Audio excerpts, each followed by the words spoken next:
C'est notre grand débat et vous êtes les bienvenus au 0826 300 300, vous les auditeurs de Marseille, mais aussi de toute la France. Nous nous intéressons à Marseille, cette drogue à Marseille, cette guerre des stupéfiants, meurtres, trafic, corruption. Comment sauver cette si belle ville avec sa bonne mère? Des invités tout au long de cette heure de débat avec des grands témoins en studio ici. Je salue Franck Alizio, député des Bouches-du-Rhône et porte-parole du Rassemblement national. Bonjour Franck Alizio. Bonjour. Jean-Michel Fauvergue, ancien patron du RAID et ancien député LREM, auteur de Les Hommes en Noir, servir ou faillir. Il est avec nous aussi. Bonjour Jean-Michel Fauvergue. Bonjour Frédéric Brunel. Alors, guerre des stupéfiants. Bon, on va tout de suite évoquer la question du fameux fantasme. Vous savez, avec les parrains qui tenaient la ville, etc., etc. Un parrain est mort. Est-ce que depuis, finalement, ceux qui tenaient la ville de manière un peu mafieuse n'ont pas laissé le champ de tous les possibles? Est-ce qu'on est sur ce schéma? Appelons un chat, oui ou non, Franck Alizio? Globalement, oui, si on fait l'historique des 40 dernières années ou des 30 dernières années, c'est à peu près ça. Mais c'est le cas depuis longtemps. C'est-à-dire les parrains, ils sont morts à peu près, enfin, j'ai 40 ans, enfin voilà, ils sont morts il y a une trentaine d'années. Et on est passé dans quelque chose de plus anarchique, de plus incontrôlable, et donc mécaniquement de plus inquiétant. 17 morts depuis le début de l'année, rien qu'à Marseille, 33 sur l'année précédente, comparé à, j'ai pas trop le chiffre de 2022, mais sur 2021, sur toute la France, c'était une centaine de morts du règlement de compte. Donc oui, moi, je ne supporte pas... Le fameux été 2021 avec 25 morts pendant l'été. Exactement. Moi, je suis pas là et je supporte pas ce qu'on appelle le Marseille bashing, parce que c'est comme ça de partout dans ma région. Hein. Ça se passe à Nice, ça se passe à Avignon, on l'a vu. Ça se passe de partout, ça à 7. Et puis au-delà de ma région, évidemment, les records, les saisies records à Niort, enfin, de partout, y compris dans la ruralité. Donc évidemment que c'est un problème national, mais 30 morts sur une année à Marseille, sur une centaine sur toute la France. Oui, il y a aussi un problème. Marseille, il y a aussi un problème sur notre département, c'est évident. C'est promis, nous ouvrirons parce que c'est vrai que c'est un problème national, enfin même international si on va plus loin. Mais Jean-Michel Fauvergue, sur cette situation aujourd'hui, donc guerre des gangs, de ce qu'on voit un petit peu partout dans les enquêtes poussées, il y aurait deux grandes familles. Alors, l'histoire de la confrontation entre les originaires des Comores et des Gitans, est-ce que ça tient aussi ou est-ce que c'est beaucoup plus complexe que ça? Trafic de stupes, c'est d'une manière générale, que ce soit à Marseille ou que ce soit ailleurs, que ce soit au niveau international d'ailleurs, c'est beaucoup plus important que ça. C'est-à-dire que vous avez les stupéfiants et la drogue, vous avez à la fois ça rapporte de l'argent d'une manière phénoménale, et ce qui fait qu'on a au sommet des mafias qui s'organisent et qui sont internationales, qui s'organisent et qui sont mouvantes elles aussi. Les têtes de réseau n'habitent pas en France, on le sait. C'est pas sûr, c'est pas sûr du tout. Il y a aussi des gens qui habitent en France et qui en profitent, mais c'est sur l'argent qu'il faut aller chercher, parce que la CAM en tant que telle, ça n'a aucun intérêt. Ce qui a assez intérêt, c'est l'argent que ça rapporte, et ça rapporte des flux énormes d'argent. Donc il faut le voir au niveau le plus haut, mais il faut le voir aussi au niveau le plus bas, parce que ça rapporte autant d'argent au niveau le plus bas, et vous avez une multiplication de petits réseaux qui s'est fait à Marseille comme ailleurs, qui aujourd'hui sur Marseille, on est sur deux organisations un peu différentes. Mais demain, ça sera 3, demain, ça sera 1, demain, ça sera 4, peu importe. De toute façon, la problématique, elle vient pas de là. La problématique, elle vient de la vente des stupes. C'est la mère des batailles. Et cette mère des batailles, jamais personne, depuis une trentaine d'années, ne l'a livrée. Et pour l'instant, dans les programmes des uns et des autres, on ne voit pas que cette mère des batailles soit prise en compte par les uns ou par les autres. Alors messieurs, nous évoquons Marseille et vous l'avez dit, cher Franck Alizio, il n'y a pas que le cas de Marseille. Mais sur Marseille, on vient d'évoquer donc effectivement ces gens originaires des Comores, ce qu'on appelle les Blacks, les Gitans, appelés les Gitans, donc ces deux grandes tendances. Je voudrais vous faire part de ce témoignage. C'est un confrère, il s'appelle Nordine Ali Saïd. J'ai eu le plaisir de travailler avec lui à LCI. Il a gagné un concours de journaliste et aujourd'hui, c'est un Comorien d'origine marseillais qui est journaliste, qui est d'ailleurs en reportage. Nous l'avons au téléphone. Il nous fait part de son témoignage et donc la preuve aussi d'une certaine réussite. Bonjour Nordine. Bonjour Frédéric, bonjour tout le monde. Comment on s'en sort? Parce que tout le monde dit, voilà, à Marseille, c'est pas possible, un petit Comorien d'origine, etc., etc. Quelles sont les portes de sortie pour réussir comme vous êtes en train de le faire, Nordine? Les portes de sortie, c'est d'abord la voie classique, la voie scolaire, l'école.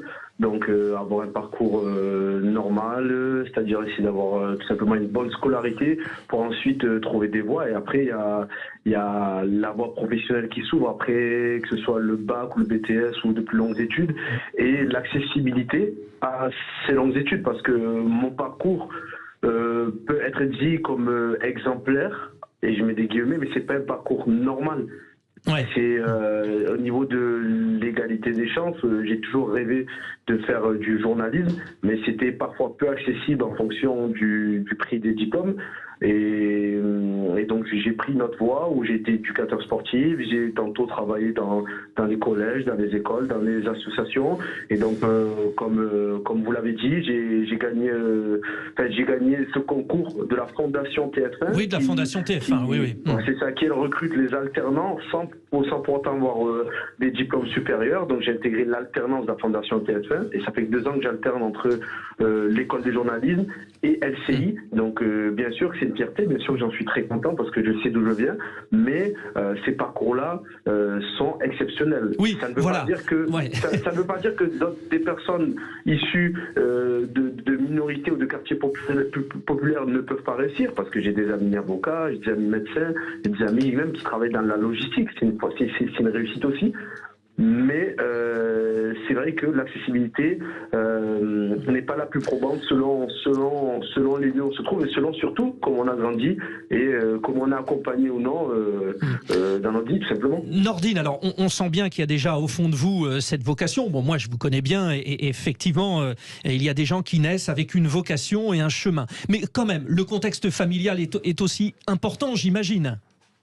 Le contexte familial, après, c'est pas moi qui le dis, c'est l'INSEE, ce sont les études, ce sont les statistiques. Quand on a c'est malheureux, mais c'est factuel. Quand on a des parents qui sont moins diplômés, on a moins de chances d'avoir des enfants diplômés. Justement, nous, notre génération, on a envie de rompre ça, de rompre cette dynamique au niveau de la voie professionnelle. Nos parents, quand je dis nos parents, c'est-à-dire moi, je suis de génération 92, j'ai 30 ans. Ma mère est venue en France, ma mère est de Mayotte, donc elle est venue en France métropolitaine depuis une vingtaine d'années. Donc elle a tout fait pour nous offrir un avenir correct, et toute ma famille, nous, on travaille, il n'y a aucun problème. Mais maintenant, c'est nous, lorsqu'on est soit dans le marché du travail, soit maintenant, comment on peut accéder aux études? Est-ce qu'on a un budget suffisant pour accéder aux études? Ça, c'est plus compliqué. Donc après, dans les quartiers, il y a beaucoup de choses qui se passent, c'est-à-dire, je ne sais pas si vous en avez parlé, mais il y a les règlements de compte. Voilà, nous allons effectivement en parler. Il y a aussi beaucoup d'associations qui œuvrent à la jeunesse, qu'il faut avancer. Là, j'en ai beaucoup en tête, ou qui essaient justement de contrebalancer, parce que j'ai travaillé dans les associations et en fait, lorsqu'on laisse du vide dans certains espaces, ils peuvent être comblés par des personnes qui n'ont pas les mêmes buts, qui sont malveillantes. Donc le but de ces associations marseillaises, c'est de lutter contre ça, lutter contre la criminalité, lutter contre tout ça à travers des actions pour les plus jeunes. Et voilà, il faut que ça se fasse avec une politique de la ville. Merci en tout cas, cher Nordine Ali Saïd, pour ce témoignage. Je vous laisse sur votre reportage. Vous êtes en tournage ce matin. À très bientôt, chers confrères. On se retrouve. À très bientôt, Frédéric. Plaisir de vous avoir entendu. Merci beaucoup, Nordine. Bon, Franck Alizio, Jean-Michel Fauvert avec nous sur ce plateau. Bon, je voulais ce témoignage. Franck Alizio, répondez, réagissez, notamment quand il dit scolaire. C'est le mot de départ. Alors, c'est intéressant de montrer les bons exemples, parce que, évidemment, et c'est ça qui m'inquiète le plus, c'est le plus inquiétant, la référence aujourd'hui, le modèle, c'est le dealer d'abord. Vous le disiez tout à l'heure, ça rapporte énormément. 5 milliards en 2022, plus que l'achat de l'industrie du livre, par exemple, sur toute l'année en France. C'est 100 € la journée. Aujourd'hui à Marseille, les chauffeurs, ils sont importés. C'est-à-dire ce ne sont plus des locaux locaux. Tellement c'est devenu une industrie, ils font venir les chauffeurs d'ailleurs que du département. Les et puis le côté un chouf comme oui, les guetteurs, voilà. Et puis il y a moi ce qui m'impressionne, c'est le côté complètement décomplexé. Il y a une tentative d'enlèvement dans les quartiers sud de Marseille, donc forcément une affaire louche. Dans les quartiers sud, non, c'est plus les quartiers nord. Le retraité tué alors qu'il est une balle perdue, alors qu'il joue aux cartes. Et puis le côté décomplexé, ils font la pub sur les réseaux sociaux. Ils offrent des cadeaux commerciaux. Ils se foutent de la gueule de la police sur TikTok. Ils mettent la pub à l'entrée des trucs. Ils font des tombolas. Ça, c'est le plus hallucinant. Quand vous venez, vous êtes consommateur, il paraît qu'on vous donne un ticket de tombola et vous pouvez gagner une PS5. Enfin, on est dans un monde. Si on a déclaré la guerre à Doc, on a une drôle de manière de la faire, la guerre. Nous allons y revenir, Franck Alizio, mais juste avant de marquer une respiration quand même, votre point de vue, Jean-Michel Fauvergue, assez rapidement, mais est-ce qu'on est d'accord que, en termes de violence, là, on atteint des niveaux de violence jamais atteints au préalable ? Si, ces niveaux de violence ont déjà été atteints, mais c'est cyclique. Mais effectivement, on est dans un niveau très très haut et qui peut encore augmenter. Peut augmenter si on continue à se priver des moyens de combattre. Et on se prive des moyens de combattre comment ? Parce que la justice ne rend pas justice. Il n'y a pas de réponse pénale à la hauteur de ces... C'est un problème de justice essentiellement, pas de police. Vous ouvrez le débat, Jean-Michel Fauvergue. Vous ouvrez le débat, on y revient vraiment dans un instant. On doit marquer la petite respiration, hein, vous le savez, mais on enchaînera là-dessus. Allez, à tout de suite. 0826 300 300. Sud Radio, vous avez la parole. Frédéric Brindel. Oh Marseille, si belle ville Marseille, son vieux port, le Mucem, si agréable à visiter. Mais aussi ces successions de meurtres, de trafic, de corruption. Comment sauver la ville ? Nous en parlons avec Franck Alizio, le député des Bouches-du-Rhône et porte-parole du Rassemblement National, et Jean-Michel Fauvergue, ancien patron du RAID et ancien député LREM. Juste avant la pause, Jean-Michel Fauvergue, vous demandiez d'une certaine manière à la justice de donner les moyens. On n'y est pas encore, alors. Je demandais à la justice de faire son job, tout simplement. Alors effectivement, il y a un certain moment, il y a moins de moyens, quoique le budget de la justice a été augmenté de plus 33% au dernier quinquennat, mais il manque toujours des moyens, et la justice a périclité depuis une trentaine d'années. Mais c'est pas seulement une histoire de moyens, c'est une histoire de mentalité, c'est une histoire de donner des réponses qui sont adaptées aux actes que vous avez en face de vous. Un exemple concret. L'exemple concret, c'est que... Alors on va quitter le monde des stupes, mais l'exemple concret, c'est que quand vous avez quelqu'un qui agresse les forces de l'ordre qui sont sur un maintien d'ordre, en particulier, qui essaye de brûler un policier, eh bien là on est sur non plus du délit pénal, mais une tentative de crime. Donc, le traiter de cette manière-là. Et puis, on a un très gros problème aussi d'exécution des peines. Le peu de peines qui sont prononcées, qui sont en adéquation avec les actes commis, ils ne sont pas exécutés parce que la peine est détricotée par un juge d'application des peines et par des remises de peine après. Donc, il faut revenir là-dessus d'une manière générale. Et bien sûr qu'il faut recruter des magistrats. Alors si on recrute des magistrats, au moins recrutons-les dans une tranche d'âge qui a déjà vécu quelque chose, à peu près la quarantaine, et non pas de jeunes magistrats qui vont passer par cette moulinette. Besoin de gens expérimentés. Qui vont passer par cette moulinette de l'École nationale de magistrature et qui vont en ressortir complètement à l'ouest par rapport à la vie de ce que vivent le citoyen. Alors, moyens pour la justice, mais moyens d'une manière générale pour la ville. Rappelons qu'en septembre 2021, Franck Alizio, le président Emmanuel Macron dit « Je mets 150 millions d'euros pour la ville, pour lutter ». Est-ce qu'aujourd'hui, vous en voyez la couleur ? Alors, les moyens, ça doit déjà, avant tout, en préalable, être concentré sur la sécurité et la justice. C'est-à-dire que si on se retrouve avec des grands... moi, j'entends depuis un mois tout le monde, que ce soit la mairie de Marseille, qui ne fait pas grand-chose concrètement. J'entends l'adjoint à la sécurité nous parler d'encore plus de rénovation urbaine, de rouverture de centres sociaux. C'est pas ça. Enfin, ça fait 40 ans. Cette politique de la ville, c'est une pompe à fric. Le social, ce n'est pas la réponse. 40 ans. Et on arrive avec un Marseille en grand. Pour l'instant, on n'a que Marseille en grand banditisme. On n'a que Marseille en bande organisée. On n'a pas le début de quelque chose. On avait déjà eu un grand plan en 2013 qui n'a jamais eu un début de réalisation. C'était le plan Héros. C'était 5 milliards. C'était 3 ou 4 fois plus qu'aujourd'hui. Au Rassemblement national, vous en feriez quoi de ces 150 millions d'euros à Marseille ? On mettrait le paquet uniquement sur la. Vous savez, il y a des. La sécurité dans un premier temps, parce que il y a.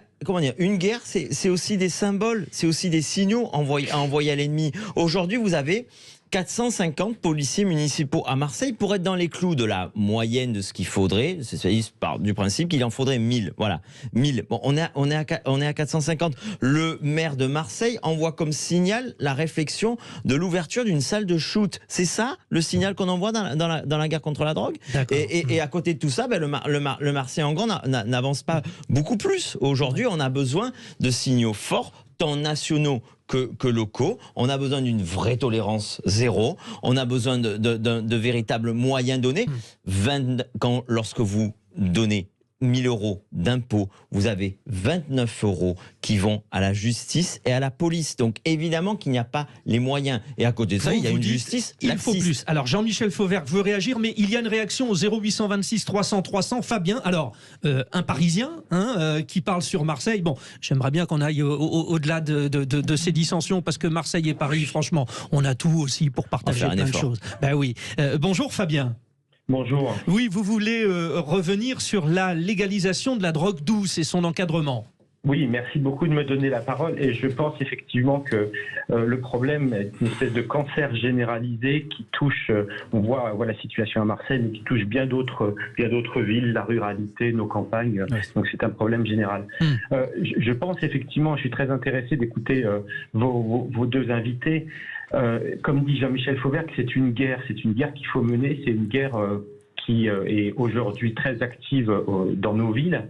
Et moi, j'aimerais qu'on aborde aussi la question de la légalisation comme d'un moyen potentiel de mettre, peut-être pas définitivement fin à ces trafics, mais en tout cas de leur donner vraiment du plomb dans l'aile. Quand vous prenez cette légalisation, Fabien, vous parlez, évidemment, du cannabis, mais on ne va pas jusqu'à la cocaïne, sachant qu'aujourd'hui, le plus gros trafic, c'est la cocaïne.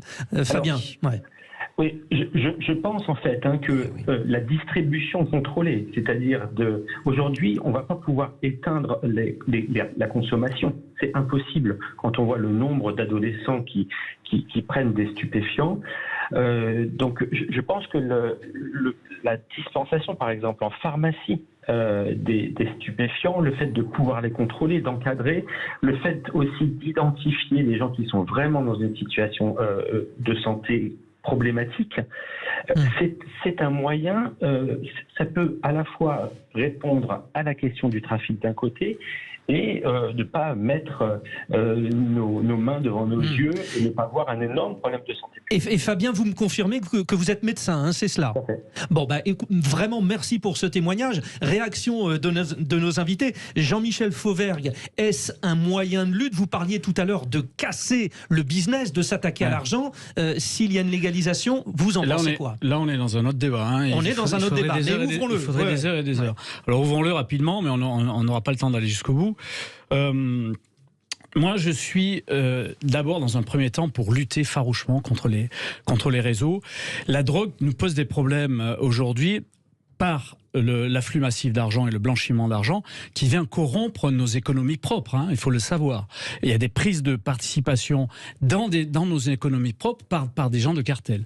Et la deuxième chose, cette drogue vient nous pourrir aussi, non pas seulement nos cités, mais l'ensemble de notre territoire national, Marseille en particulier, vient nous pourrir nos cités par la délinquance de voies publiques qu'elle draine et par cette espèce de faune qui est toujours présente pour vendre ces stupes-là et qui sont hyper nocifs. Donc il faut lutter contre ça. Il faut lutter pied à pied contre ça. Mais pour lutter contre ça, deux choses. la présence policière importante, y compris avec, et là je rejoins Franck Alizio, y compris avec les polices municipales, les services privés de sécurité. Nous on l'a porté dans un texte qui s'appelle la loi sur la sécurité globale.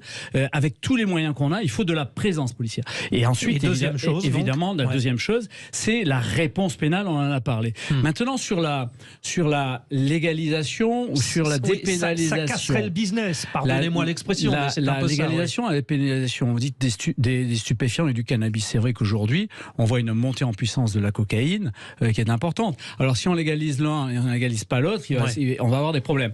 Je signale d'ailleurs que dès l'année 2000, le Portugal a non pas légalisé, mais dépénalisé toutes les drogues. Toutes les drogues. Et ça donne quoi? Et ça donne le fait que vous avez toujours des trafics de drogue, mais qui n'ont pas augmenté d'une manière générale, et que vous pouvez récupérer vos policiers, vos gendarmes, vos magistrats sur les trafics internationaux et gagner du temps là-dessus. Mais la dépénalisation, c'est pas la bonne idée. Moi maintenant, sur l'idée, c'est effectivement de combattre ces réseaux le plus possible, comme le fait le ministre de l'Intérieur aujourd'hui, mais encore plus, beaucoup plus. Et il faudrait un consensus politique dans ce domaine-là. Et une fois qu'on a combattu, la République ne peut pas légaliser sur le reculoir. Une fois qu'on a combattu, une fois qu'on a des résultats, non pas légaliser, mais être très pragmatique, ouvrir un débat sur la légalisation, en voyant en particulier ce qui se fait dans les autres pays. Je signale que l'année prochaine, l'Allemagne légalise les stupes. Vous êtes au courant, l'Allemagne légalise les stupes. Donc, on a des tas de chantiers qui vont s'ouvrir. Et donc, c'est un débat qui va revenir. Donc, il faut voir ce qui se fait ailleurs. Si on a fait en particulier, avec la légalisation, disparaître les réseaux de voie publique, les réseaux qui sont sur la voie publique et qui créent cette criminalité-là, si oui, eh bien, pourquoi pas ? Essayons de voir si on peut expérimenter. Sinon, ne faisons pas. Donc il faut être très pragmatique. Démonstration très claire, très étayée de Jean-Michel Fauvergue. Franck Alizio est également avec nous. Vous restez, on marque une respiration. 0826 300 300. Comme Fabien qui est intervenu et qui a porté au débat, n'hésitez pas. C'est le principe. Sud Radio, 0826 300 300. Vous nous appelez pour parler de Marseille et de cette peste qu'est le trafic de drogue. On ira à Marseille aussi dans les quartiers nord avec Amine Kessassi, le président fondateur de l'association Conscience. À tout de suite. Frédéric Brindel. Vous aimez Marseille ? Moi, j'aime Marseille. Vous êtes parisien, vous êtes lyonnais, vous êtes nantais. Vous pouvez aimer Marseille parce que c'est une belle ville, mais c'est une ville qui souffre. Et nous essayons avec le député des Bouches-du-Rhône, Franck Alizio, député porte-parole du Rassemblement national, avec Jean-Michel Fauvergue, ancien patron du RAID et ancien député LREM, de comprendre comment enrayer cette guerre, ce trafic de drogue à ciel ouvert. Nous avions tout à l'heure le témoignage d'un jeune journaliste, Nordine Ali Saïd, d'origine comorienne et marseillais. Et nous allons bien accueillir Amine Kessassi, président fondateur de l'association Conscience Marseille-Nord. Bonjour Amine Kessassi. Oui, bonjour. Je voudrais déjà rappeler Marseille-Nord, ça représente 4 arrondissements, du 13e au 16e arrondissement. Un tiers des Marseillais y vivent. C'est là qu'on est quand on est dans les quartiers nord et où il y a plus de 100 points de deal. Est-ce que la situation est intenable ? Est-ce qu'il faut beaucoup plus que la simple intervention de l'État aujourd'hui, Amine Kessassi ? Alors déjà, il est important de rappeler qu'aujourd'hui, cette question, la question des trafics de stupéfiants, ne concerne plus que les quartiers nord. Notre association est ouverte sur toute la ville. On a vu à Philippe-Piat, qui n'est pas dans les quartiers nord, où on a eu une semaine compliquée, où il y a eu des homicides, où il y a un trafic de stupes qui règne sur la cité et qui sème la terreur. Y compris sur le Vieux-Port, où il y a des règlements de compte, etc. Totalement. Les homicides se sont répandus dans toute la ville et l'ancienne municipalité, l'ancien maire de Marseille, déclaré tant que c'est les jeunes des quartiers nord qui s'entretuent entre eux, c'est pas notre problème. Et aujourd'hui, non. Aujourd'hui, c'est bien évidemment le problème de tous les Marseillais et de toutes les Marseillaises. Et ce qu'il est important de rappeler aussi, c'est que effectivement, l'intervention de l'État seule ne peut plus servir à grand chose. On a vu le plan Marseille en grand. Avant ça, il y a différents gouvernements qui étaient venus annoncer des plans. Manuel Valls, François Hollande. Enfin, il y a déjà eu un tas de plans d'État qui ont été présentés. Mais aujourd'hui, la solution, elle n'est pas là. Aujourd'hui, la réponse, elle n'est pas là. Nous parlions tout à l'heure des 150 millions proposés par Emmanuel Macron là, lors de sa visite. Est-ce que vous en avez vu déjà la couleur de cet argent ou pas ? Aujourd'hui, c'est pas de l'argent qu'il nous faut. Bien évidemment que pour les moyens qu'on va mettre en place, c'est de l'argent qu'il faudra, c'est débloquer des moyens, c'est certain. Pour le plan Marseille en grand, il y a des écoles qui ont commencé à être rénovées. Mais on ne prend pas le problème dans son fond. Le problème dans le fond... Il est où alors? Il est où ce problème de fond? Le problème de fond, c'est qu'on n'arrive pas aujourd'hui, on est incapable de réunir toutes les institutions, tous les acteurs de terrain, les associations, les représentants d'habitants et les différentes institutions, mairies, préfectures, départements, enfin tout le monde doit être autour de la table pour écouter la parole des habitants, pour comprendre ce dont les habitants ont réellement besoin aujourd'hui. Et vous qui êtes au contact de cette population, Amine Kessassi, qu'est-ce qu'il ressortirait? Quelle serait la proposition phare? La proposition phare aujourd'hui, et c'est ce que nous portons, c'est bien évidemment la légalisation du cannabis, parce qu'on ne peut plus continuer à faire le constat et à croiser les bras, à continuer à ramasser nos morts dans les rues et à croiser les bras, ça, on ne peut plus le faire. Enfin, le trafic, c'est surtout la cocaïne aujourd'hui, quand même, non? Majoritairement, c'est le cannabis aujourd'hui qui est en libre circulation. C'est le trafic de cannabis qui gangrène les trafics de stupéfiants. Mais c'est pas la seule mesure qu'il va falloir porter. À côté de ça, il va falloir porter des mesures sécuritaires. Le retour de la police de proximité que Nicolas Sarkozy a retiré. Il va falloir sécuriser nos cités. Comment on sécurise nos cités? On fait comme on fait dans le 11e. La cité des Campagnols, il y a un réseau qui voulait s'installer. Ils ont mis des barrières tout autour de la cité, un portail, c'est devenu une résidence. Et puis le réseau a du mal à y accéder aujourd'hui. C'est ce qu'il va falloir faire dans certains endroits. Il va falloir aussi mener un plan de politique sociale où là, il va falloir réinjecter des moyens dans les centres sociaux. Il va falloir agir dans l'éducation et là, il va falloir redessiner les cartes scolaires. Il y a tout un tas de mesures qui doivent être menées pour désenclaver nos cités. Eh bien, voilà des propositions concrètes. Merci beaucoup, Amine Kessassi, président fondateur de l'association Conscience.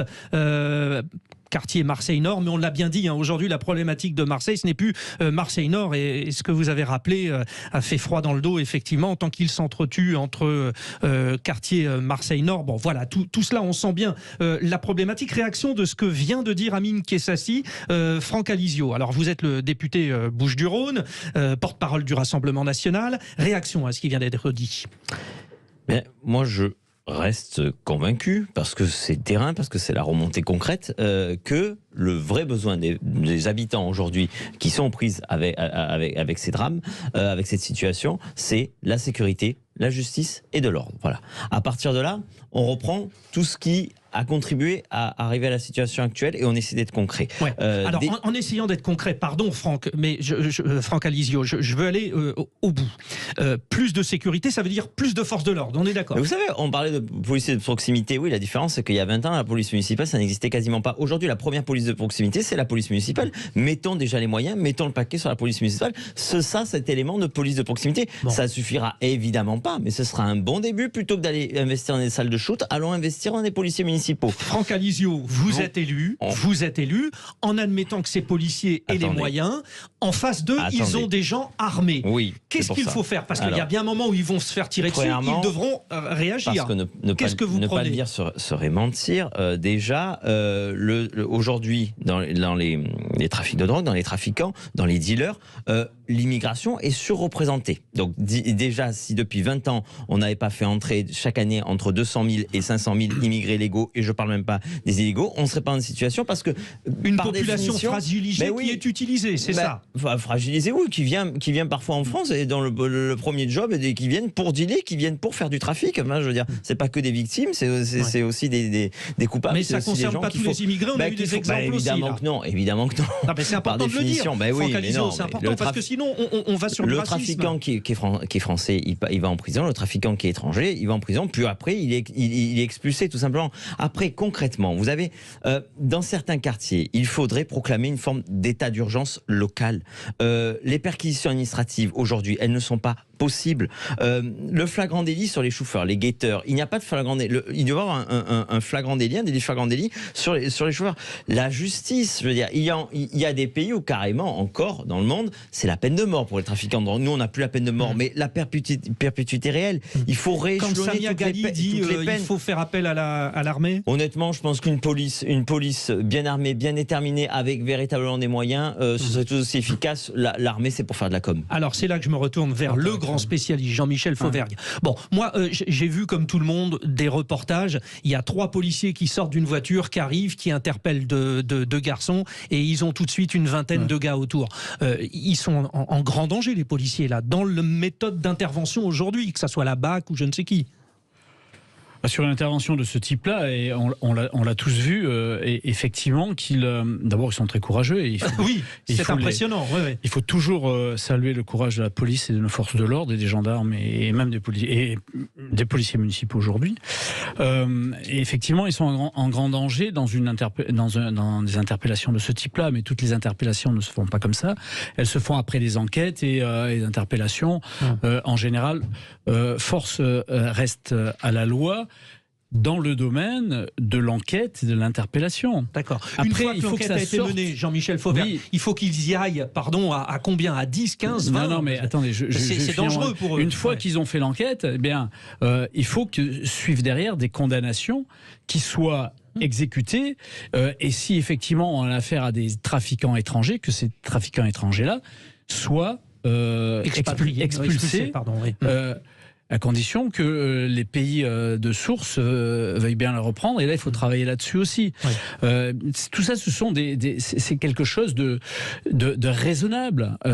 Et la parole publique devrait s'en emparer, tout parti confondu. Il ne faut pas laisser ça à un certain parti ou à d'autres partis. Il faut s'en emparer complètement, parce qu'il faut être réaliste là-dessus. Vous savez, dans une cité, le jeune garçon, la jeune fille qui vivent dans une cité, ils ont le choix entre plusieurs modèles. Le modèle des parents, le modèle des caïds, le modèle des islamistes et des frères musulmans qui sont à l'intérieur des cités, et le modèle républicain. Malheureusement, les parents sont en faillite, et le modèle républicain, c'est le dernier modèle qui peut être perçu de la part de ces jeunes. Mais bien souvent, participer à ces trafics de drogue, alors il y a le fameux terme, alors je suis concerné parce que c'est mon prénom, on dit tu es un Frédéric, parce que tu fais le business pour la drogue et tu vas pouvoir avoir femme, t'acheter une mais attendez, soyons clairs. Les trafics de stupes, les trafics de drogue ne font pas vivre toute une cité. Ça, c'est une idée à combattre. Ils font vivre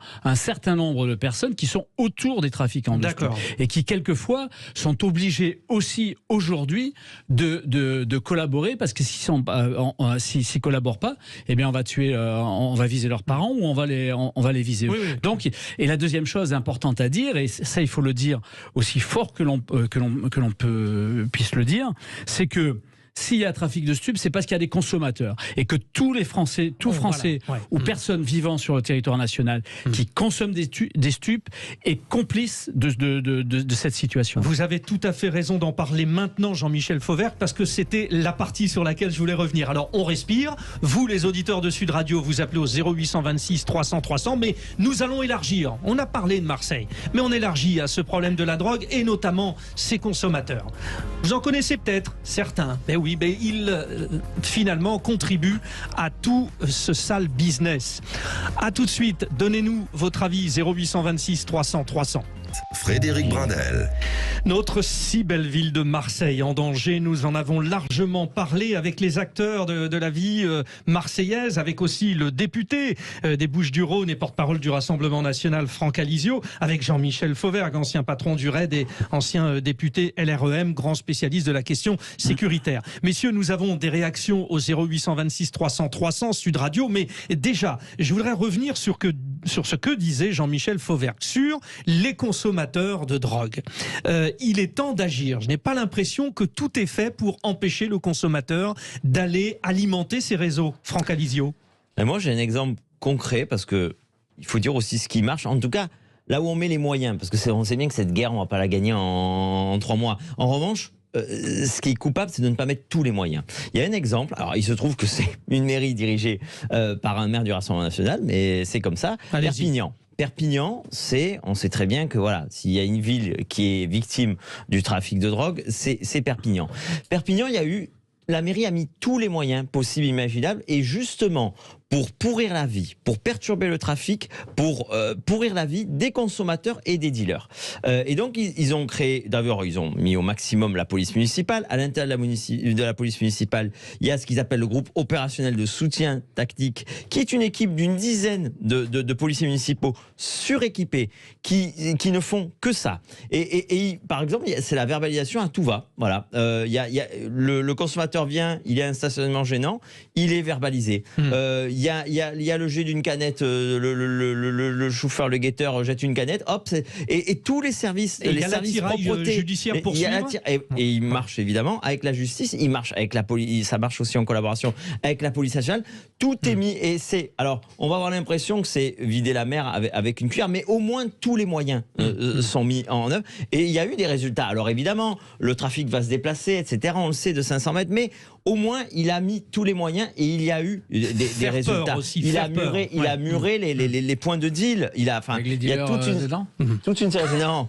Alors Jean-Michel Fauvergue, respectueux de la loi. Jean-Michel Fauvergue, policier de légende, respecté, etc. Jean-Michel Fauvergue, ne serait-ce que dans notre milieu, nous, l'audiovisuel, on connaît des gens qui consomment. J'imagine que non. Justement, je les donnerai pas. Mais j'imagine que les renseignements généraux les ont. Pourquoi on ne fait rien? Parce que ces consommateurs, il y a des gens aujourd'hui très riches qui consomment énormément de cocaïne. On en a vu certains dans un accident, Pierre Palmade par exemple. Vous avez alors. Oui, il y a des gens qui sont connus, qui sont à un certain niveau, qui sont des vedettes, etc. Mais vous avez, monsieur tout le monde, vous avez 17 millions de personnes qui ont déjà goûté aux stupéfiants, en particulier du cannabis d'une manière générale. Entre 2 et 4 millions de consommateurs. Les chiffres sont pas précis parce que évidemment on est dans l'illégalité, mais entre 2 et 4 millions de personnes considèrent qu'ils sont drogués au cannabis de manière récurrente. Vous avez entre 400 et 600 000 personnes à la cocaïne. Oui, c'est pas rien. Ça, c'est terrible. Ça n'est pas rien. Et on reprend, pour reprendre ce que disait Franck sur l'exemple de Perpignan, il faudrait demander d'ailleurs au maire de Perpignan de nettoyer la gare. Là, Louis Alliot, donc en l'occurrence. Parenthèse fermée. Continuez. Pas nettoyer. Mais vous avez raison. Ce qu'il faut, c'est leur pourrir la vie partout et avec les moyens que la police nationale a et que la police municipale a. Malheureusement, sur la police municipale, vous savez, en 2019, nous avons voté dans la majorité où j'étais une amende pénale forfaitaire pour la consommation des stupes, pour les consommateurs, qui était au départ prévue à 300 € et qu'on a fait baisser malheureusement par un amendement à 200 €. Moi, j'aurais bien voulu la faire monter à 1300 €, vous voyez. Mais bon, on est allé dans l'autre sens. C'est bien cette amende pénale forfaitaire qui a été votée par les députés et qui visait tout type de consommation, toute quantité confondue, que le consommateur soit récidiviste ou pas. Eh bien, par une circulaire, juste une circulaire de la direction des affaires criminelles et des grâces, elle a été limitée juste au cannabis et à 20 grammes de cannabis pour les non-récidivistes. Vous avez un exemple où l'administration a sabré le boulot des députés. Donc ça c'est et j'ajoute une chose. Nous avions aussi dans la loi sécurité globale que j'ai portée avec Alice Touroux un article premier qui concernait les polices municipales, qui donnait ce pouvoir-là aux polices municipales de l'amende pénale forfaitaire. Ça a été sabré par le Conseil constitutionnel. Bon. Alors, pour l'instant, on n'est pas revenu dessus. Il faut revenir et donner ces moyens à la police municipale. Des réactions au 0826 300 300. Alors déjà, on file à Marseille. Jean-Pierre qui nous appelle. Vous, Jean-Pierre, vous dites il ne faut surtout pas légaliser. C'est un petit peu dans la tendance de ce qu'on vient de dire, parce que ne serait-ce que le consommateur, il est incité. Bonjour Jean-Pierre, réagissez. Bonjour, oui. Oui, il faut tout faire sauf légaliser. C'est une évidence. Ça devrait être non pas seulement un objectif de sécurité publique, mais de santé publique. On n'arrête pas de faire la course aux fumeurs depuis des années avec des paquets de cigarettes à 11 €, alors que le tabac est légal. On fait tout pour qu'ils arrêtent de fumer. Et derrière, il y a des trissotins nombreux, politiques parfois, qui nous disent qu'il faut légaliser tout simplement parce que l'État n'arrive pas à faire la guerre à laquelle on est livré. Oui. Donc moi, je pense que quand on nous déclare la guerre, soit on fuit. On l'a fait soit vraiment. Et si on l'a fait, il faut la faire vraiment avec tous les moyens liés à cette guerre. Donc la santé publique, la sécurité publique, la sanction est très très très très forte des consommateurs. Je vais donner mon expérience personnelle. Quand j'avais 14-15 ans, j'étais dans un groupe de copains, dans un quartier correct, on va dire, qui se sont mis à fumer. J'ai quitté ce groupe de copains parce que ça ne m'intéressait pas du tout. Ils sont tous passés à des drogues plus dures. Il y a eu un mort, des overdoses et des gens qui sont dans l'incapacité de suivre le cours de la société, de se présenter à un travail, d'assumer une tâche, d'être à l'heure. Les neurones sont brûlés. C'est une catastrophe. C'est clair. Et il y a des gens encore pour nous dire qu'il faut légaliser. Mais je ne comprends pas. Eh bien, merci Jean-Pierre. Je le rappelle, vous êtes de Marseille, vous êtes donc concerné au premier plan par notre débat. Et encore une fois, très intéressant vos différentes interventions au 0826 300 300, parce que sur cette histoire de la légalisation, on sent bien, ce n'est pas toujours évident pour tout le monde. Jacques Sedman est avec nous. Là, nous repartons à Paris. Le lien entre Marseille et Paris. Jacques Sedman est cofondateur du collectif Action Stalingrad, qui est ce quartier au nord de Paris où là, la consommation de drogue, c'est terrible. Qu'est-ce que vous inspire ce qu'on vient de dire? Pour ou contre la légalisation déjà, et pour la surpénalisation des consommateurs? Bonjour Jacques Sedman. Oui, bonjour. Malheureusement, sur la place Stalingrad et à Paris, on peut dire qu'on a l'antériorité sur le problème de la consommation de drogue. Tout le monde le sait maintenant. Parce qu'on a braqué les médias sur les problèmes qu'on a eus sur la place Stalingrad dans le 19e depuis 3 ans. Moi, j'ai eu la chance d'arriver il y a à peu près 20 ans. Et, on va dire que c'était anecdotique, le trafic. Il y avait une poignée de dealers qui occupaient la place. Mais depuis 2018, au moment où la colline du crack a été démantelée, ils se sont appropriés complètement cet espace. Ouais. Donc moi, j'ai pas d'avis sur la légalisation ou pas. Enfin, je suis simplement un habitant et un riverain. Mais vous avez constaté qu'il y avait un déplacement de ces populations. On se demande d'ailleurs comment elles peuvent être placées là. Ce sont des gens issus de l'immigration qui se trouvent à Porte de la Chapelle, qui est la porte d'entrée pour tous ceux qui arrivent de l'étranger, parce que on arrive de Roissy-Charles de Gaulle. Donc la première image de Paris, c'est cette colline du crack. Et après, on arrive à Stalingrad. Allez-y, Jacques. Oui. Alors en fait, ce qu'il faudrait traiter comme problème, c'est aussi, nous, par exemple, très localement, on est à 50 mètres de la place. Moi, ma fenêtre, elle donne sur un escalier, et depuis 3 ans, c'est le canapé crack, c'est-à-dire, comme par rapport à ce que disait votre interlocuteur, tout à l'heure, il a entièrement raison. Les dealers et les consommateurs sont des gens faibles. Ils savent pas où aller. C'est des errants. Si on les laisse quelque part, ils restent. Pourquoi est-ce qu'ils se sont installés sur la place Stalingrad? C'est parce qu'on n'a pas mis les moyens suffisants, et surtout pour un problème très local pour lequel moi je me bats avec les gens qui ont fondé aussi le collectif, c'est que l'infrastructure de cette place, si on devait faire une place du deal, on ne ferait pas mieux. Il y a des promontoires qui permettent aux gens de faire le guet, il y a des espaces qui ont été murés qui permettaient de faire des trafics, et aujourd'hui ça serait comique si c'était pas tragique. On a des véhicules de police au centre de la place, et les toxicomanes sont autour des murs, ils se sont disséminés dans le quartier.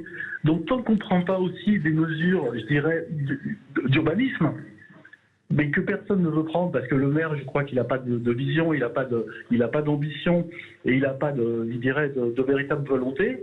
On fait du décoratif, on va mettre des patrouilles de police, et donc c'est le jeu du chat et la souris entre les dealers et les forces de l'ordre, mais on ne peut pas résoudre le problème. Donc moi, ce que j'aimerais avoir, c'est un responsable politique qui a une vraie vision sur l'urbanisme de cette place, qui remettent tout de plein pied pour qu'effectivement les forces de l'ordre puissent avoir une vision sur ce qui se passe, et que nous, les habitants, on n'ait pas cette espèce en permanence de cris, de hurlements, de trafic qu'on supporte depuis 30 ans. Appel reçu, Jacques Sedman. Vraiment très intéressant. Merci à vous tous d'être intervenus. Alors, on dépasse le temps. Si, en 10 secondes, vous deux, nos deux invités, Franck Alizio, vous pouvez nous faire une petite conclusion vraiment très rapide. Allez-y, Franck Alizio, pour le Rassemblement National. Ce que disait notre auditeur était intéressant, sur le canapé. Vous savez, à Perpignan, tous les jours, les services de propreté vont le virer vrai, le canapé, vous voyez, mais on va aussi s'attaquer aux établissements autour qui blanchissent l'argent. Typiquement, la petite épicerie, on va lui rendre la vie impossible également. C'est toutes des petites choses qui peuvent rendre la vie impossible. C'est votre conclusion. Jean-Michel Fauvergue, oui, c'est vrai, sur la légalisation, on ne négocie pas en faiblesse. Donc on gagne d'abord la bataille et ensuite on se pose la question. Mais pour nous, c'est non, c'est clair et net. Et pour conclure, impossible de négocier. Pour conclure, Jean-Michel Fauvergue, parce qu'on est vraiment tenu par le temps, s'attaquer aussi aux têtes de réseau, on est capable de le faire aujourd'hui? Oui, bien sûr que la police et la gendarmerie sont outillés pour faire ça. Ensuite, il faut effectivement que derrière la justice fasse son job et mieux qu'elle le fait maintenant. Et puis, il faut déclarer une guerre totale à ces stupéfiants. Ça n'a pas été fait jusqu'à présent. Il y a un seul homme qui se bouge dans le gouvernement, c'est Darmanin. Le président de la République aussi est derrière pour annoncer ça. Mais il faudrait peut-être avoir un consensus politique autour de ça, parce que maintenant, les conséquences sont telles que on a besoin de ce consensus politique, toute organisation politique confondue. Merci à vous deux, Franck Alizio et Jean-Michel Fauvergue, d'avoir été nos invités. Merci à tous les intervenants et à vous aussi, les auditeurs de Sud Radio. Vous continuez au 0826 300 300. Notre dernière partie va être consacrée à une certaine relation particulière entre la France et la Russie, mais plus précisément au couple Macron-Poutine. À tout de suite. Encore merci pour ce débat.